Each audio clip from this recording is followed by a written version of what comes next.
देखिए, जीत हार की बात तो छोड़ दीजिए। अब तो बात कीजिए कि डेमोक्रेसी खतरे में है। जो हालात हरियाणा के बाद में महाराष्ट्र में बने हैं, महाराष्ट्र में जो बने थे ना, वही हालात यहाँ बने हैं। एक तरफा जीत सब पार्टियां साफ ही हो रही है। और जिस रूप में ये धनबल का प्रयोग करते हैं ना, आप हम कल्पना नहीं कर सकते हैं कितने उम्मीदवारों को पैसे देते हैं, कितने पैसे बांटते हैं। कल्पना के बाहर की बात है, कल्पना के बाहर की बात है। और जिस प्रकार चुनाव आयोग इनका साथ दे रहा है, मूक दर्शक है। वोट चोरी की बात जो की, वोट चोरी का मतलब क्या? वोट चोरी का मतलब खाली लिस्टों में गड़बड़ नहीं है। अगर आप निष्पक्ष चुनाव नहीं करवाते हो, वो भी वोट चोरी है। रिगिंग होती है, आप चुप रहते हो, वो भी वोट चोरी है। कहने का मतलब, जो अगर चुनाव निष्पक्ष करवाने में सक्षम नहीं है इलेक्शन कमीशन, वो वोट चोरी है। भाई, आप चुनाव आयोग का मतलब ही निष्पक्ष चुनाव हो, जीते हारे कोई भी हारे। उसकी बजाय अगर मान लो एक व्यवहार के अंदर भी एक पक्ष लोगे, आप एक सत्ता पक्ष का लोगे, तो वो भी वोट चोरी है। तो मेरी दृष्टि में वोट चोरी का मतलब, आप बेईमानी से चुनाव जितवा रहे हो किसी एक पार्टी को।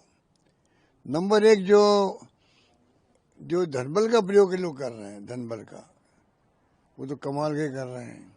तो डेमोक्रेसी कैसे रहेगी? चुनाव आयोग के रवैया ये हो। सुप्रीम कोर्ट में एफआईआर चल रही है। आप सुप्रीम कोर्ट की बात नहीं मानोगे? आपने एफआईआर शुरू कर दी कई राज्यों में। अरे, आप एफआईआर कोई बुरा नहीं है, निष्पक्ष बन जाए। वोटर लिस्ट जो है वो सही बनना आवश्यक है डेमोक्रेसी के लिए।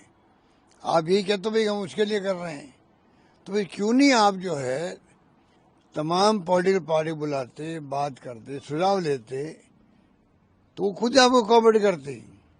विश्वास जमा रहता है इलेक्शन कमीशन पर। आपने विश्वास को तोड़ दिया, उसको शक पैदा कर दिया, संदेह पैदा कर दिया। अच्छी बात है क्या? अब 10,000 रुपये बटे वहां पर 1,35,00,000 महिलाओं को 10 करोड़ रुपये, 10,000 रुपये गए खाते में चुनाव चलते हुए। मुझे आश्चर्य हो रहा है, इलेक्शन कमीशन को हो क्या गया है? दिन दहाड़े डाका होने वाली बात हो रही है। चुनाव के कैंपेन शुरू हो गया, चुनाव की पोलिंग हो रही है, उसके एक दिन पहले, 2 दिन पहले तक भी आप पैसे बांट रहे हो, पेंशन दे रहे हो बुजुर्गों को, दिव्यांगों को, और महिलाओं को, क्या कहते हैं, एकल नारी को। ठीक है। और सबसे बड़ी विधवाओं को भी। राजस्थान में क्या हुआ था? चुनाव शुरू होते ही सब पेंशन मिलना बंद। ये तो उदाहरण के सामने है। पूरा देश देखेगा, पूरे देश की जानकारी मिलेगी। राजस्थान में क्या, बाकी राज्यों में मुझे पता नहीं।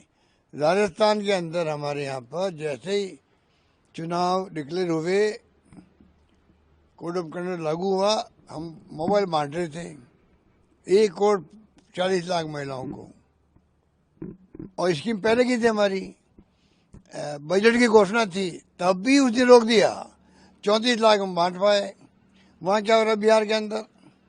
आप कहते हो तो पहले की घोषणा थी, घोषणा पहले की थी, तो भाई चुनाव डिक्लेयर होते ही कम से कम रोक देते ना आप। अभी आपने अलाउ क्यों किया उनको?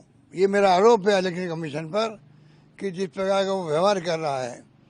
नेता पति पर कोई बात कहते हैं तो वो जिस प्रकार जवाब देते हैं, हमें तो शर्म आती है कि इस देश के अंदर इतना बड़ा मुल्क है जिसकी डेमोक्रेसी तारीफ पूरी वर्ल्ड में होती है, वहां का इलेक्शन कमीशन इस प्रकार व्यवहार कर रहा है। बहुत दुर्भाग्यपूर्ण है और कंडम करने लायक। अगर आप ये वीडियो YouTube पर देख रहे हैं तो हमारे चैनल को सब्सक्राइब कर बेल आइकन दबाएं, और Facebook पर देख रहे हैं तो हमारे पेज को लाइक करें।